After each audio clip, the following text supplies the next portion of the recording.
Hey everybody, HMac here with a quick Valheim update guide. Today we're going over update 0.150.3 and the crazy changes it will make to your builds.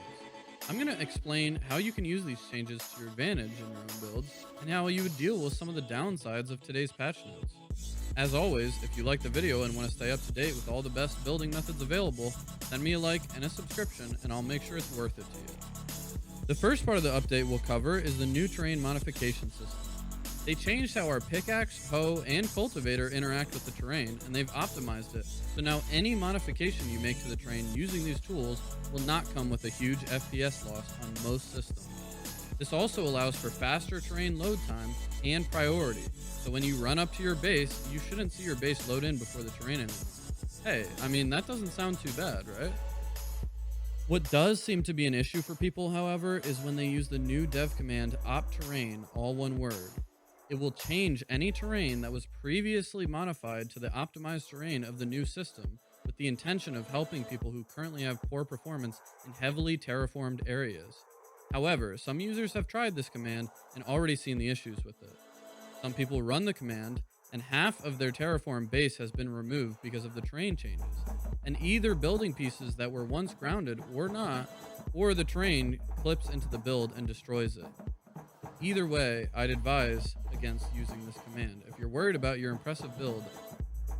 Additionally, at first glance, the patch notes would seem to designate the update to the hoe as a buff, reducing the stone requirement from 4 to 2 to raise the ground. However, they clearly nerfed the hoe in my opinion.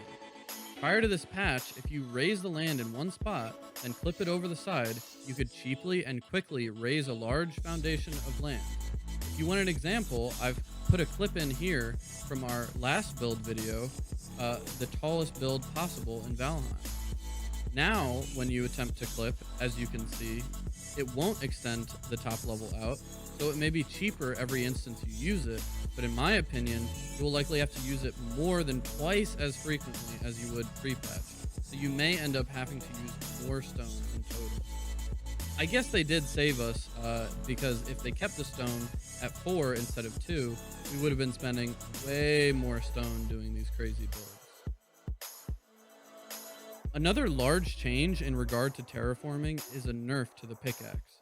Prior to 0.150.3, you could use the pickaxe to actually create more ground and stone, as if it were the hoe in some situations, at no cost to you. If you were on the edge of a cliff, you could pickaxe that edge and it would create new stone underneath at no cost and extend the cliff. Now, this just doesn't work. I'm fine with this nerf. I really didn't do this too much, and honestly, it is a bit more of an exploit, and frequently it would be more annoying than it was useful. Overall, I believe these updates have improved the game immensely. I haven't covered every update. I've only covered updates in regard to actually building because the other updates were mostly smaller and quite frankly, most people won't really notice. Mining now feels much easier and you can create more clear straight lines much faster than before. You no longer have to pickaxe the wall, get raised up slightly, then pickaxe the ground and continue. You can cut straight lines into the mountain and have a nice flat line with no problem. I'm going to briefly show that. And really the method that you want to do is you want to pretend that you have a half-length beam distance away from the wall that you're trying to get to the level that you're currently standing at. I'm going to show that with some side-to-side view, but remember, pickaxe is directional.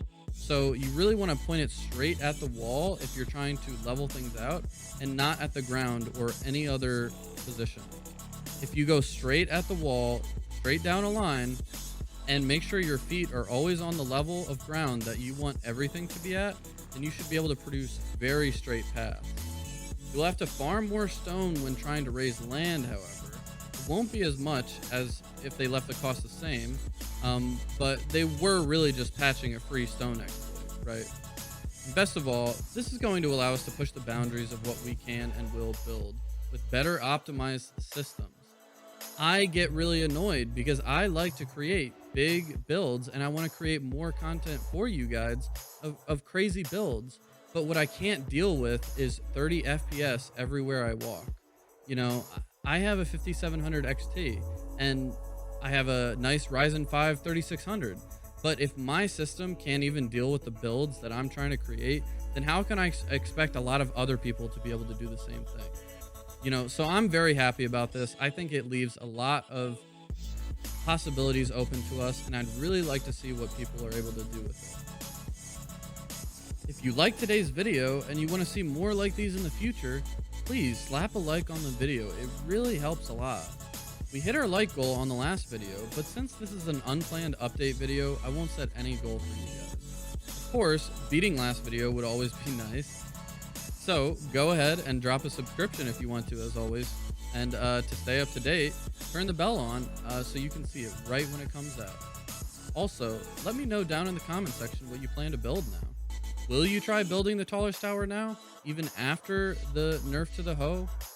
Or will you try a huge mountain base because it'll be much easier working with the terrain and flattening everything out? And what do you want to see from me? Here's a featured comment from my last build video. If I see a great comment, I'll feature them sometimes, especially if I think they're helpful to others. So thank you again for your feedback. Until next time, this was HMac signing off.